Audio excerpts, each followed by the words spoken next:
Hey guys, welcome to the Titanium Vault. I'm your host, RJ Bates. Today I'm sitting down with Chad Bartlett. How you doing, man? Doing good, RJ. How are you, man? Oh man, just another day in paradise. We are getting prepared to go down to San Antonio, Texas either later this evening or tomorrow morning for the Ground Zero event with Quentin Flores. So super excited for that. But I want to give a backstory to how this interview came about because I think it's cool, you know. So a previous guest, Nathan Brooks, go back probably 50, 60 episodes ago. He was a guest on the show, and he posted on Facebook yesterday, "Hey, I got my good buddy Chad. He's got an incredible story, and he's looking to get on some podcasts." And I looked this morning. I think there was like 50 or 60 comments on that post, people trying to get you on, and I told you this morning, I'm super excited because I'm the first one that got you, right? And that's That's kind right. of like the speed is like the name of the game in real estate investing. So I was like the first appointment. I got that contract before anybody else could get it. So I'm getting this interview out before anybody else gets you. So but yeah, man, you've got an incredible story. So I kind of want to just turn it over to you and tell everybody a little bit about, your background in real estate investing and how you got started. Yeah, man. Happy to share my story with you. Grateful for Nathan for the introduction, man. And like you said, it's a good analogy to the real estate world, man. Right. Be hungry, and be first. You know, with me, my story in real estate started in Alaska. I was working as an auto mechanic, working 60 plus hours a week, and I had two kids at the time, and I was just trying to add more hours to my day.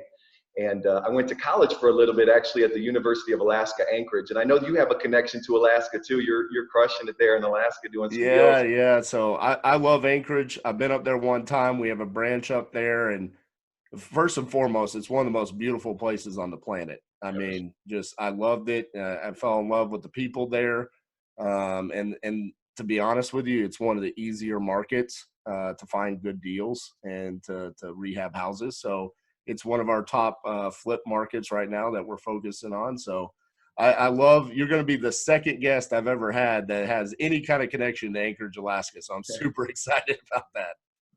That's awesome, man. I don't know anybody else that was able to do it in Alaska, man. So that's awesome. And it is beautiful. Every day, the sunlight off of the mountains makes the sky look different every single day, man. I Yep. really enjoyed living there. But I wasn't as smart as you, RJ, man. I couldn't make it work in Alaska. I was trying to figure it out. You know, I went to college to try to get free of my mechanics job, and they told me that, you know, if I went to school and got my master's and my PhD and did unpaid internships, which didn't make any sense at all since I had two kids, I can't work for free. Right. I would equal my pay as a mechanic. And so I was like, I got to figure something else out. And I started doing real estate deals, trying to figure out wholesale. But I couldn't figure out Alaska, man. I couldn't crack that nut. And so I started shifting my focus to Kansas City. That's Okay. a place that I knew in my adult life, and I started just putting marketing out there. It's funny, RJ, because I was at a real estate event, and it seems like the simplest thing in the world now, but this guy said, don't keep focusing on what's not working. And you know, when you're in the foxhole and you're in the trenches, it's hard to pick your head up sometimes and look around and say, does any of this even matter? You Right. know, is this working? But I was grinding in Alaska for 6 months and not doing anything. And I was Yep. like, I gotta do something different. And so 30 days later, after making the plunge in Kansas City, I did my first deal. And 3 months later, I was able to quit my mechanics job and just be able to try to spend more time with my family. And that's Now, kind of how I things want to go started. back and touch on the fact that you said it wasn't working in Alaska. And for those people that might be in random locations, and as the podcast host, I have the benefit of seeing where people actually listen to the podcast. And we have people, I've got one guy in Sweden, he listens to every episode. I got one guy in Spain, he listens to every or girl, I guess it could be a woman. Somebody listens in Sweden, Spain. We've got Montana, Vermont, Maine, all these random locations. And I see them on every single episode they listen. So if you're listening, I'd love for you to reach out to me and tell me who you are. But some of these random locations, we're blessed to have a branch in Hawaii and Alaska. And I have to agree with you. Wholesaling is really difficult in those markets. And I think it has to do with the fact that there's just not a lot of wholesalers, and the buyers, the investors that you would try to sell to, they don't understand what you're doing. It's kind of like what? Are you a realtor? Like, why are you telling me I have to put non-refundable earnest money down? I'm supposed to have an inspection period. They just don't really understand it. And that's why we primarily flip in those two markets. So I just want to throw that out there. That, like, this is, I don't blame you for struggling to wholesale in Alaska, because trust me, man, we've tried a couple of times and we've fallen flat on our face when it comes to wholesaling as well, Man, specifically in Anchorage. So I understand where you're coming from. dude, I hear you 100%, man. And I was so new too. I didn't really know. I thought, MLS, all I was looking for is MLS deals. Mm-hmm. And as my business progresses, I know that that's not really where the cream of the crop is. So I was just so young and I couldn't figure it out, man. But, a case in point, I have a similar story in Alaska. When I was trying to get started, there was a shark real estate agent. I saw him on all the billboards and I saw him on TV commercials and stuff. And I reached out to him and I said, hey, I'm doing real estate. I'm kind of new to it, but I'm searching for deals. And I know that you've got probably a great buyers list of people that are looking for deals. And as soon as I get a deal under contract, I'd love to kind of send it your way and you can bring some buyers across and maybe I can give you $500 referral fee or something. That sounds like a real newbie talking, right? Right, right. So this is what he said to me. I remember the longest pause on the phone. You're nervous talking to a new buyer when you're brand new anyways. Right, right. And then as soon as he starts talking, he was like, let me tell you how real estate works. And like my heart just dropped. He was like, I get 3% commission on every house that I sell. Why would I take $500 to bring you buyers? And I was like, okay, Right. give up the phone, lick my wounds and adjust as we always do, man. But yeah, Alaska's a different animal, man, for sure. So That's hilarious, man. And hey, look, if you're newer and you've recently had one of those conversations, just understand that we've all had those conversations. Like, right, I remember getting schooled on my first 3 or 4 contracts by buyers. Like, do you even know what you're trying to sell? Let me explain the numbers to you. Like, this is the way it's supposed to go. And you almost want to like quit, right? Where it's like, man, maybe this just isn't for me. This isn't what I was taught. I was taught that this is how this is supposed to go. Because I'm sure someone told you to offer the $500 to the realtor, right? That's right. That's Yeah. right. So, and it doesn't work, but in some markets it does. For some realtors it works. Maybe not the guy that's on all the billboards and the commercials as the top dog, but maybe a newer realtor that does work, So it's crazy. So let's talk about Kansas City. So you get down to Kansas City. Are you virtually wholesaling from Alaska, or did you move to Kansas City? That's right, man. I was just doing my first deals in Alaska, in Kansas City from Alaska. I didn't know about the term virtual wholesaling, remote investing. I didn't know what any of that really meant. I never heard those words before until much later. But my whole business was built on me out of necessity, just grinding to try to find deals so I could spend more time with my family and just build the lifestyle that I wanted to get away from the mechanic's job. So it was just me putting out marketing and trying to build a small team of boots on the ground out there that could help me look at deals, take pictures of deals, show deals for me. And that's really how the birth of my real estate investment company started. It wasn't until after I did enough deals that I was able to quit my mechanic's job that I decided that we pack up everything that we have and move to Kansas City and just be closer to my business. When you were first getting started, what form of marketing were you doing? Was it direct mail, cold calling? What were you doing there? This was super budget, 2011. I don't know that cold calling was mentioned in 2011, man.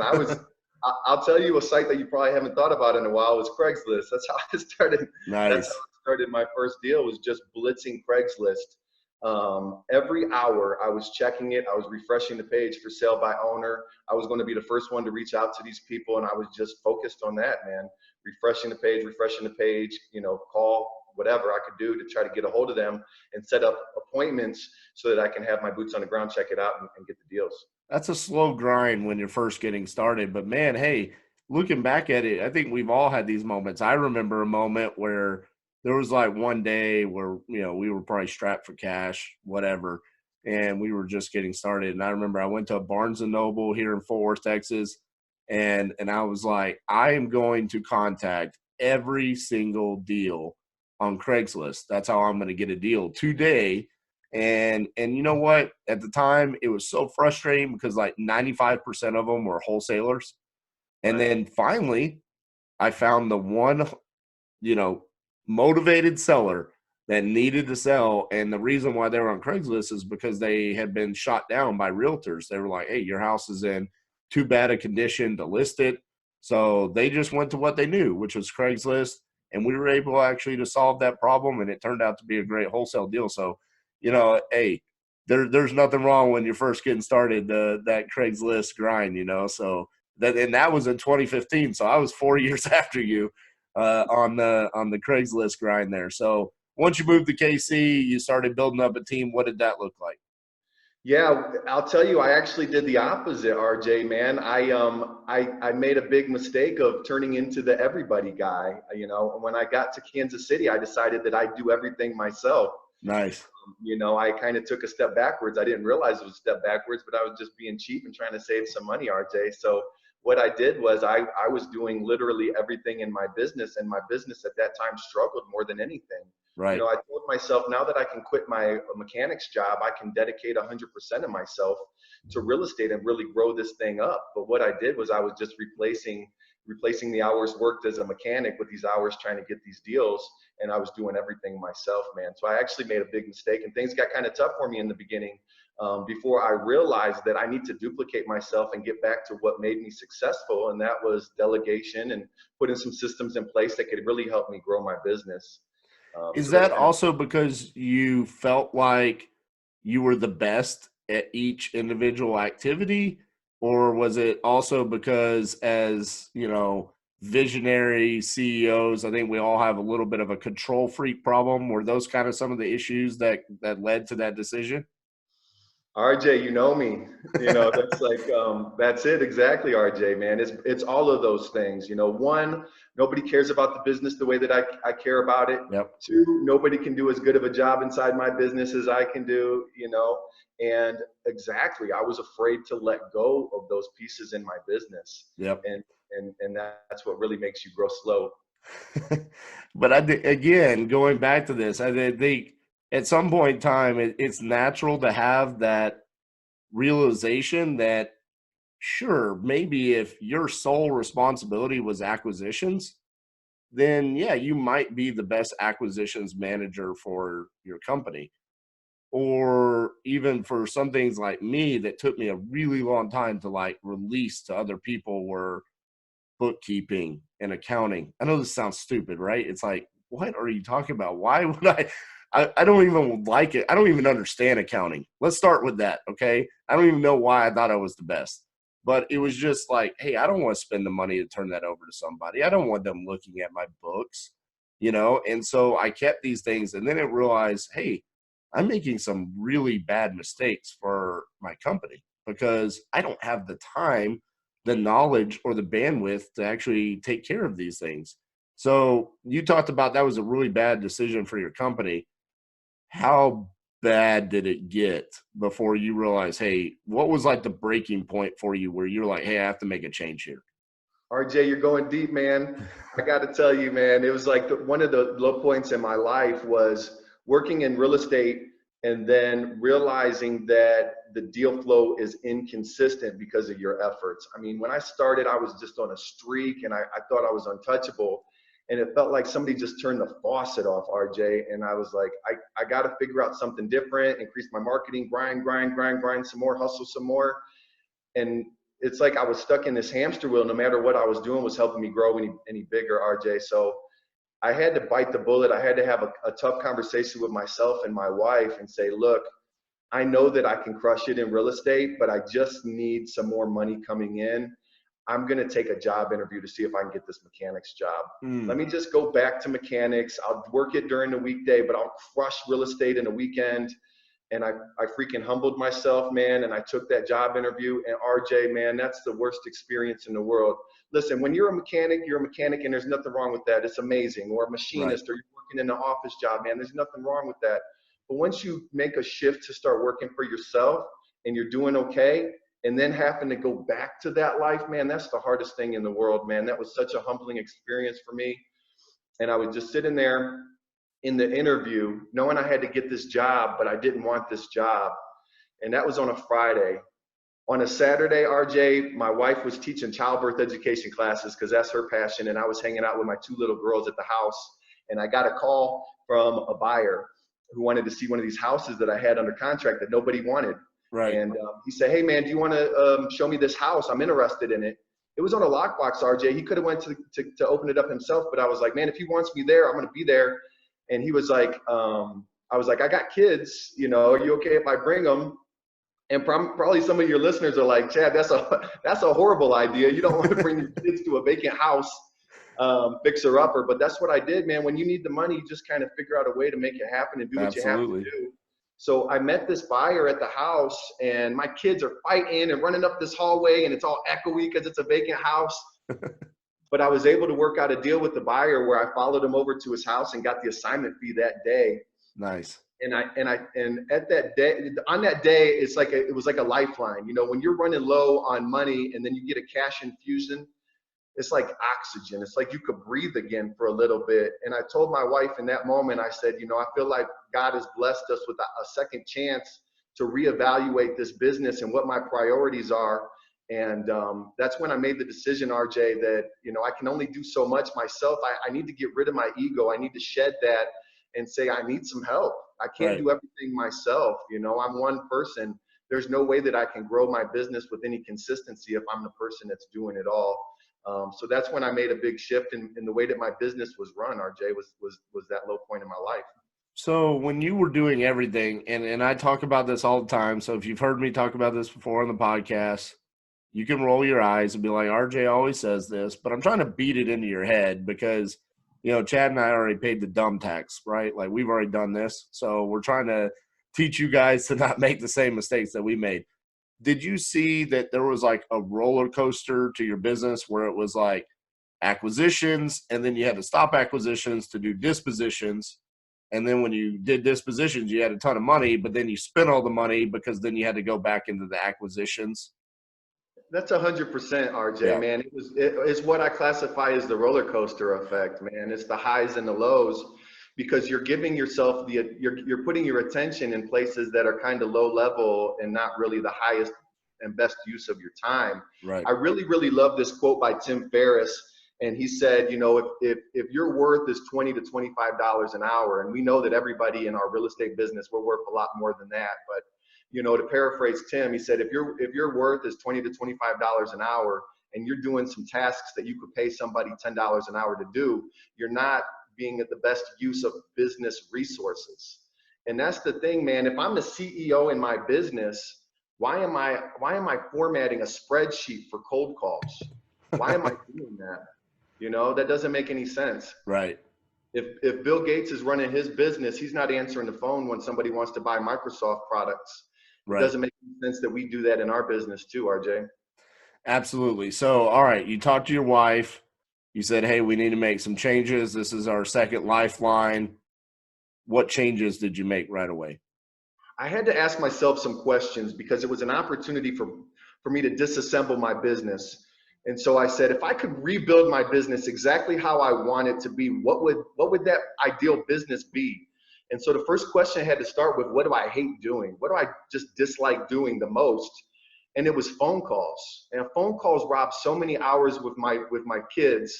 You know, whenever that thing buzzed or beeped or made any kind of a sound, my attention shifted immediately to give it 100% to the phone instead of my kids. If I'm at the dinner table and the phone rings, I got to excuse myself because I can't miss a deal. I got to catch every call. Right. So I said, man, if I could outsource one thing, it's got to be calls. If I was not attached to my phone, I'd be happier.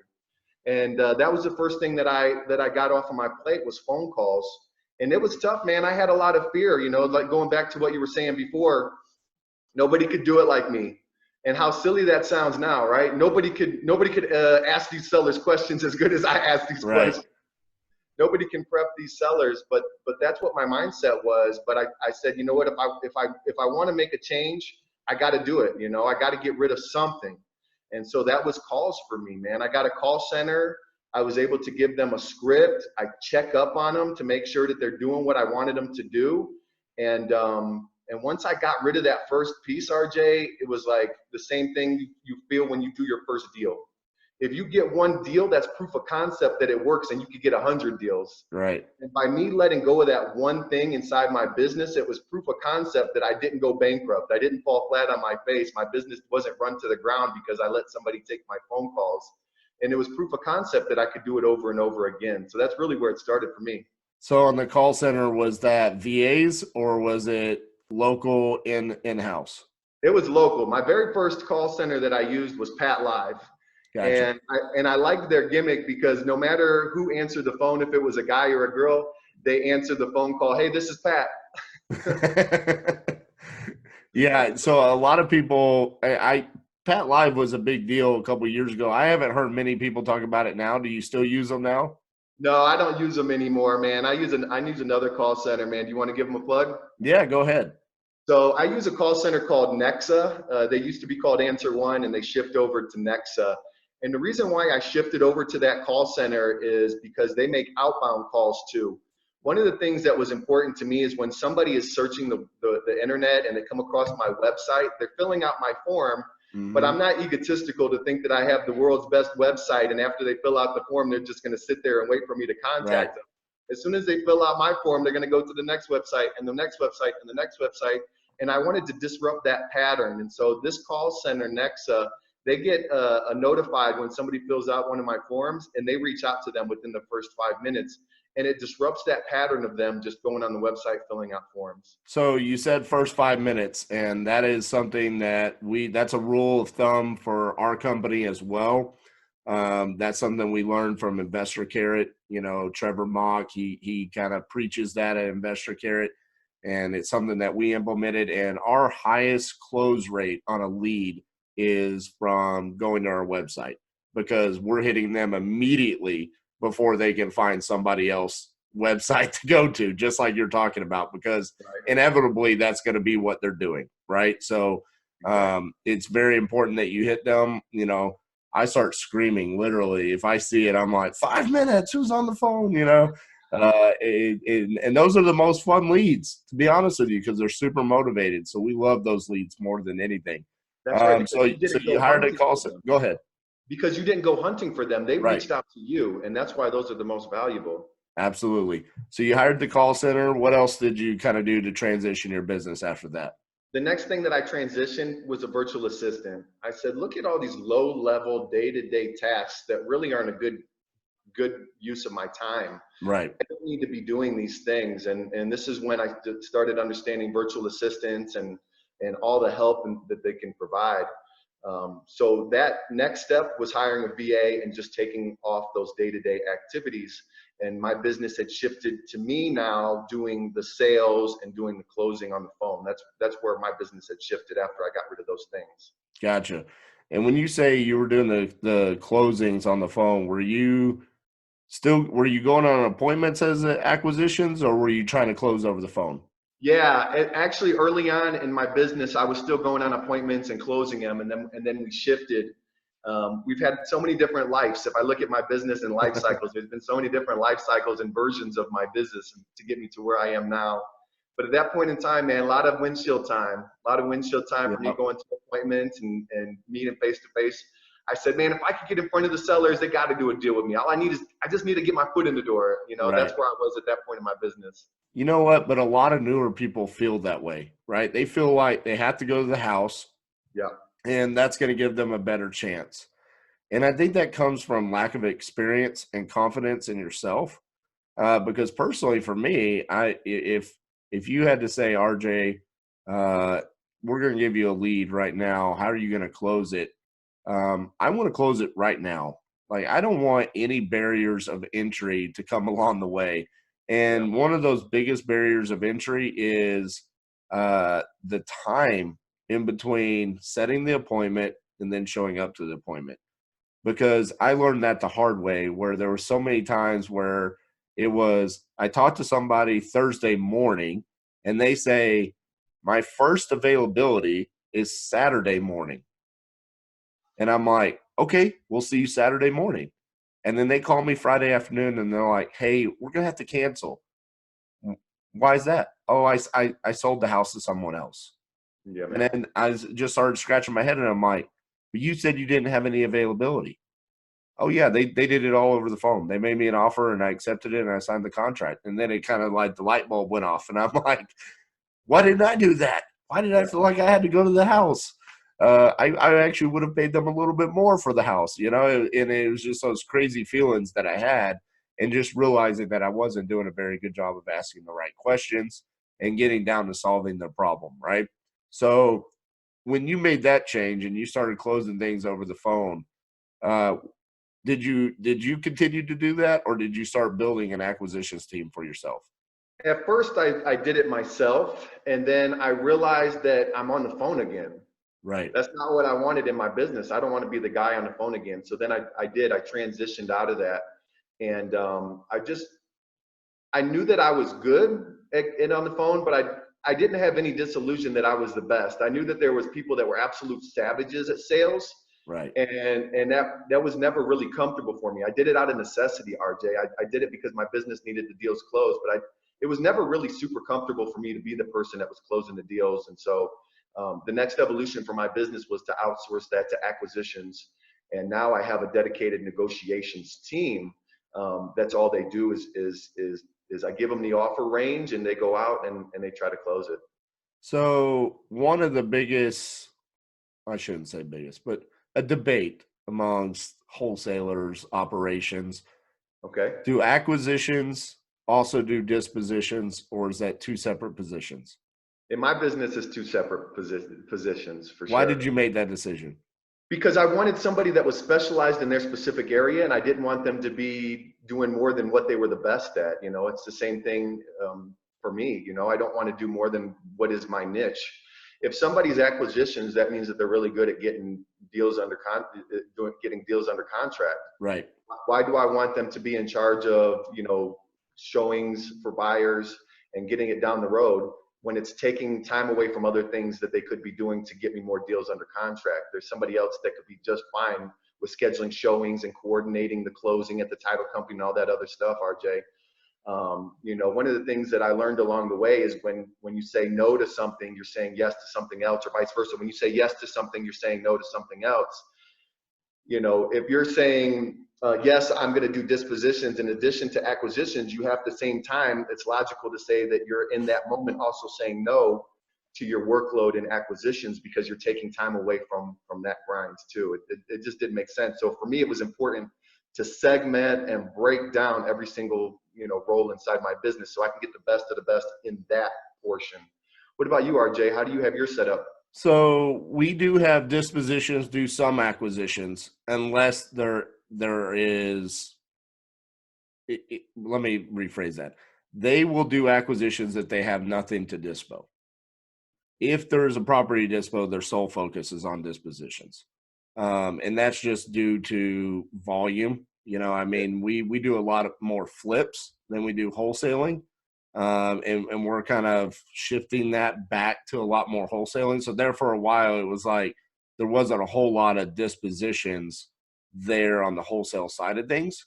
But while you were answering, I was like, hey, I think I'm going to play devil's advocate here on why dispositions and acquisitions can be interchangeable. And then I started thinking about it, and it's like the point I want to make here is that roller coaster effect that you have when you're doing it all, you can actually create that exact same roller coaster effect for your acquisitions managers if you expect them to also do dispositions, because that's the whole reason why we struggle, right? Is that we do acquisitions and now we have to focus on dispositions.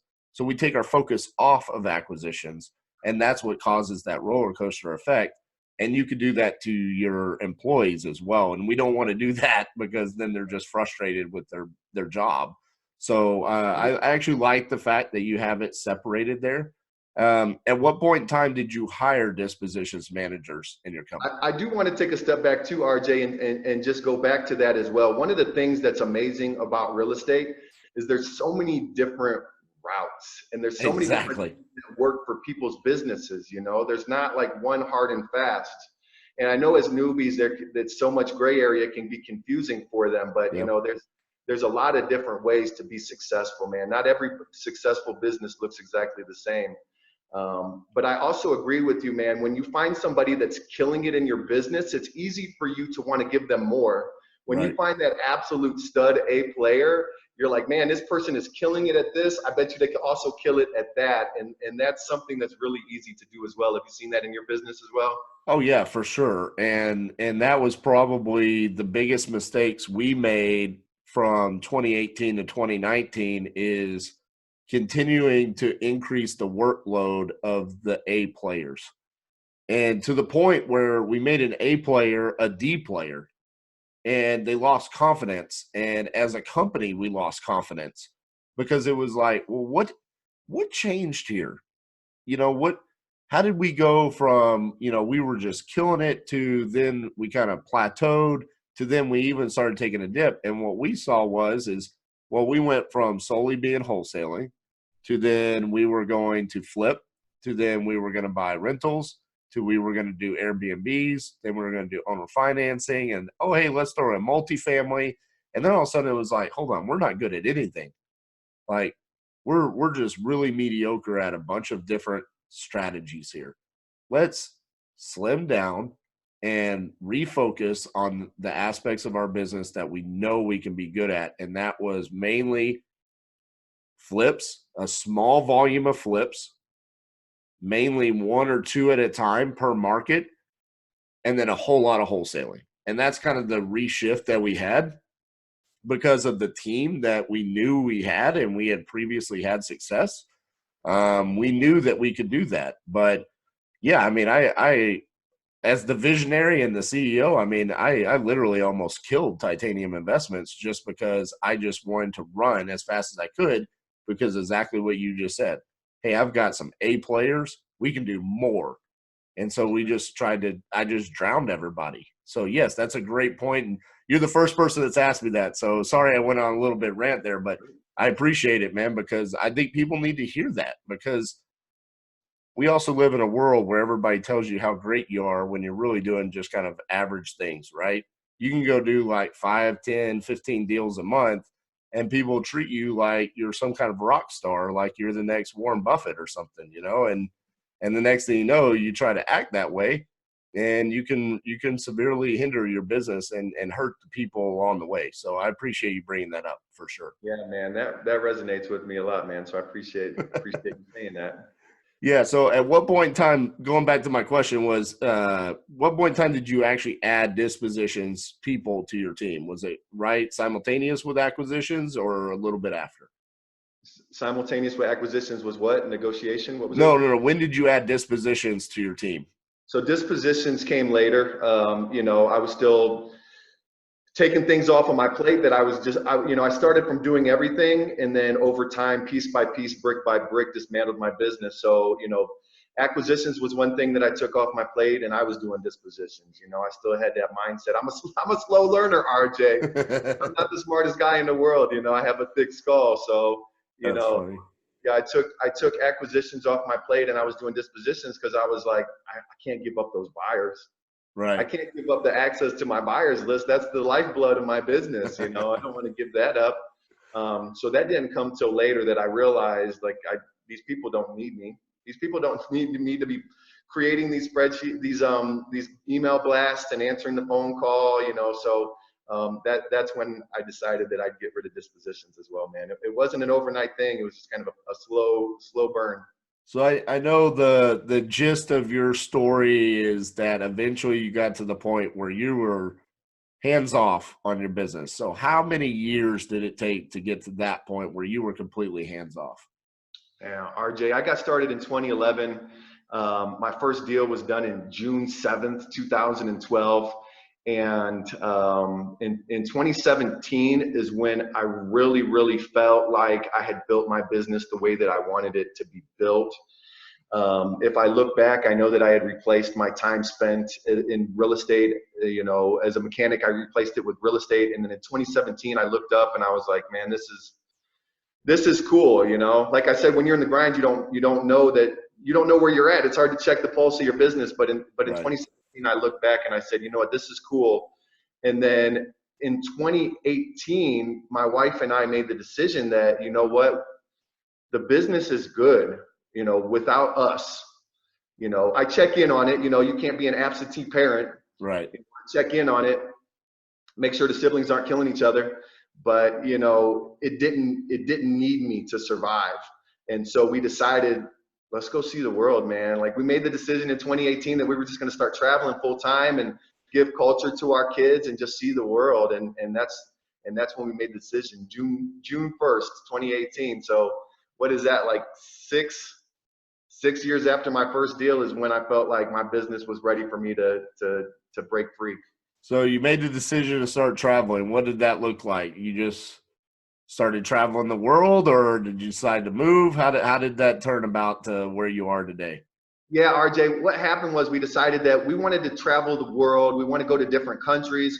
We want to spend at least a month in each country that we visit, because we wanted to really understand the people. We didn't want to be on a lifelong vacation. We wanted to be on a cultural experience and really meet new people and just give our kids these experiences over things, right?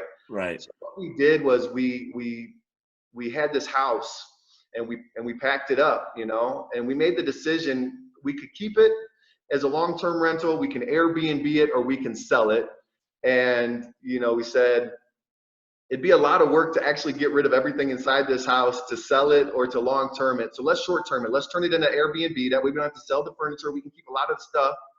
I had my contractor frame out the basement so we can keep that as storage. So all the mementos we keep in there. And we sold everything else, RJ. We just got rid of everything else and we were free. We were like, why do we have so much stuff inside here? We just accumulated all these things and we didn't even recognize them, Right. And the shift in what our life had become, it wasn't what we wanted. I'm a simple guy, man. I don't need fancy things. My goal is not to get a Lambo. My goal is just to spend time with my family and give them experiences. So for me to have a house full of stuff, I was like, man, my priorities were wrong for what was important to me.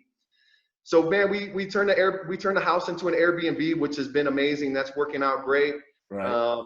And then we decided to travel through South America and Central America, and that's what we've been doing since 2018.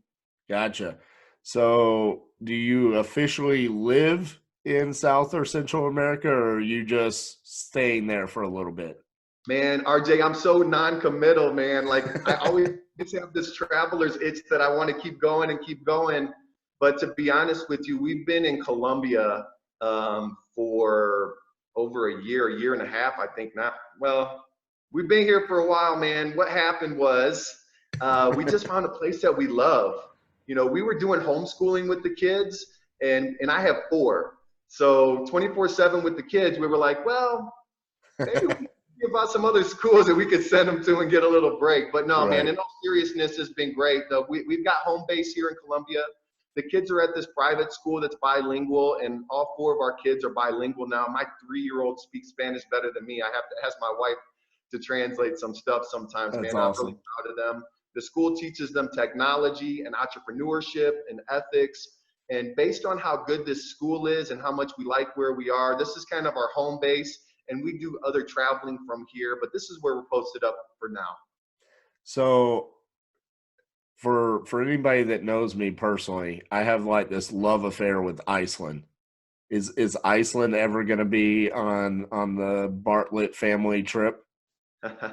We've been to Iceland, and it's beautiful. And I would love to go back and spend some time there, man. If anybody gets a chance to go to Iceland, it's my top 2 most beautiful places I've ever seen in my entire life, and I would love to get back there again too. Yeah, man. I've never been, which is funny to say because I literally have like an Iceland soccer shirt that I wear. I don't know why I call it the motherland. I don't know if I have any bloodlines back to Iceland, but I call it the motherland. So anytime I have a guest on that says they love traveling, I always want to ask if that's one of the places that they've been. So that's incredible, man. So you basically in 6 years, you built your business brick by brick, decomposed it, replaced yourself in it, and now you're in a place where you travel around and you're teaching your kids about culture, and you have a 3-year-old who's bilingual, which is amazing. So where do you go from here? What's your goals moving forward? RJ, for me, it was a shift in my consciousness, because when I first got started in real estate, and for the longest time in real estate, I was achievement driven. You know, there's two different types of real estate investors. There's achievement driven. I want to see how big I can make this. I want to know how much I can grow. I want to know how big my talent is. What can I turn this into? And then there's the lifestyle real estate investor. You know, I just want to reach to a level where I'm comfortable, and then that's it. And for the longest time, I was achievement based, man. Right. I was grinding. I was growing. You know, I want to see where I can take this thing. But as I get older, I realize that my goals have shifted, and now I'm just lifestyle driven. I've built this thing where it rides without me, and I want to make sure that it always is consistent and does good for me. But I don't have the pedal to the metal anymore, trying to see how big I can grow it, because that's not my goal anymore. My goal is to have predictable income, and at the same time have an opportunity to share these moments with my kids, man. I know that life is short. There's been a series of moments in my life to remind me that over and over again. And, you know, I don't want to trade these moments for a few more deals. You know, I just want to be present. So where I go from here, man, is where I'm at, you know, just trying to be more mindful and be more connected, and just share more. When I got started in real estate, and as I was getting my bumps and bruises, there wasn't really a roadmap for what I've done. You know, I don't know any other trainer that is operating from another country. RJ, you might know somebody, but for me, I don't know any other trainers that are operating their business from another country, pretty much hands off, while they're doing deals in Kansas City. So for those listeners that are listening to you from Sweden and all these other places around the country, like it's not impossible for you to be able to do those deals in the United States as well, man. So that's just kind of where I'm at. Yeah, man, and I want to touch base on that, because you're actually the first guest that I've ever had that's actually recording from an international location. I've had people that are from Australia and Canada and other places. They've always been in the United States when they were recording. So you're the first person that's an international guest right now. Nice. But I did go back, and I added it up the other day. This was probably 2-3 weeks ago. And as of 2 or 3 weeks ago, this podcast has been listened to in 97 different countries. Wow, bro. Which Congratulations, man. blew my mind, man. I mean, there were some countries I didn't even know existed. It was funny because I did a little post on Facebook where I put the flag emoji for each country, all 97 of them. Then I was like, these are all the countries that the Titanium Vault's been listening to. And I didn't even know what some of those flags were. I was like, this is cool.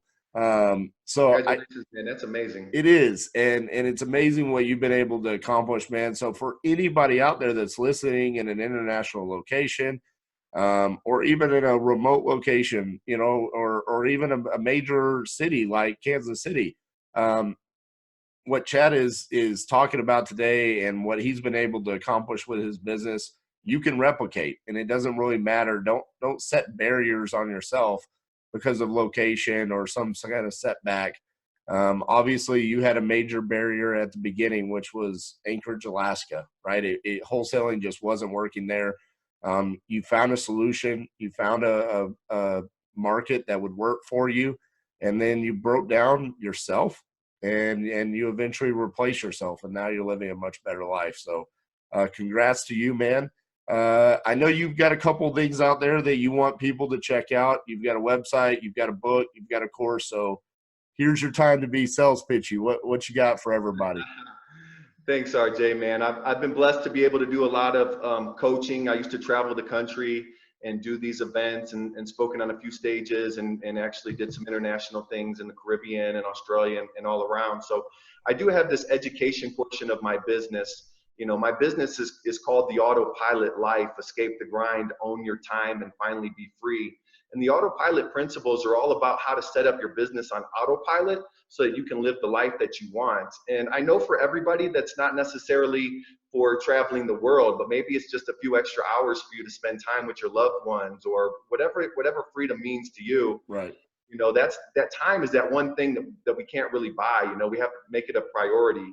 And so at my website, theautopilot.life, that has a little bit more about myself. I've got a book there for all your listeners. They can download it for free. It's called The Book of Mistakes. You know, on social media, sometimes it looks like it's all good 24/7. And I think for real estate investors, I think that gives us a false perception of what it looks like, you know. So I'm glad, RJ, that you took the time to talk about the grind and what my life used to be like and all the mistakes that I made and the lessons that I learned along the way, because I think it's easy for a lot of students to look at where we're at right now in our business and think that we have these special gifts. And it's just that now we've made a lot of mistakes along the way that we've learned from and grown from. So, you know, I've got the Book of Mistakes that they can download. And also I've got my education course that is literally my business. It's my exact business that I use right now to live in South America and do deals in the United States. Every single aspect of my business, from dispositions, acquisitions, you know, lead management, broken down into bite-sized pieces and shown how to delegate it and just help people get hours of their life back, RJ. I love it, man. Well, I'm going to tell a quick story based off of what you just said while you think about your final thoughts, okay? So we have a company based out of DFW here called Propelio. Great company. We're really good friends with the owners. Basically, they have MLS comps if you're not a realtor, lead lists, websites, all kinds of different stuff. So check out propelio.com if you want to know more about them. But they host an event here, and it turned out to be one of the best real estate investing events that I've ever been a part of. Originally, it was monthly, and then they kind of cut it down to quarterly. And the first time we ever went, I think there was like 700-800 people there. And, you know, Cassie and I, you know, we post regularly in the local groups, all over social media. We got the podcast, so people knew us. But this was like the first large event in DFW where there was that many people, and we show up to it.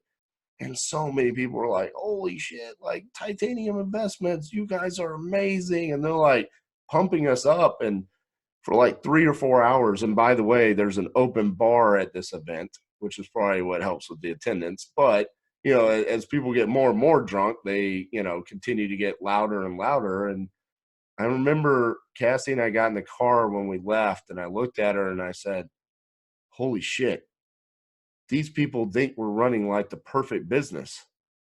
We better go home and figure out how to run the perfect business. Like if they only knew. And that's the reality of you know, 2020 social media. You know, you want to talk about your successes, but I think it's also very important to talk about the mistakes you made.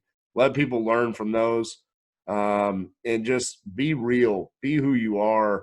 Some of the best responses I've ever gotten from people is like when I talk about, hey, man, today was a tough day. Or, hey, we closed on a deal today and we lost money. Like, that's a reality. When you flip 100 houses, like, hey, guess what? You're probably going to lose money on a deal. If not, then, you know, congrats to you. I'm not as good as you. I've lost money on deals. So with that being said, Chad, final thoughts. You know, for all those investors, maybe it's important, if you haven't thought about it before, is understanding what is your hourly rate worth inside of your business. And then once you really figure out what your hourly rate is, look at what your workload is and see if you're allocating the company resources appropriately. Your time is valuable and you should treat it like that. Awesome, man. Record-breaking show, first ever international guest on here. You'll forever be the first international guest on the Titanium Vault. I'm now going to go get this produced and released today so I can beat all those other people that want to have you on their podcast now. Chad, thanks so much for taking the time to sit down with me today. Guys, if you're listening on iTunes, remember we like 5-star reviews. If you want to get those less than 5 stars, give it to someone else. We don't like those. We only like 5 stars.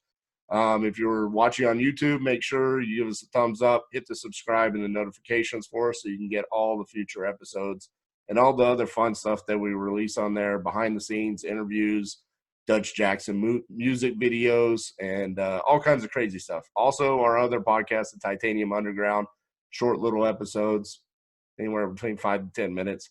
So subscribe to our YouTube channel. That's our episode for this week, guys. We'll see y'all next week.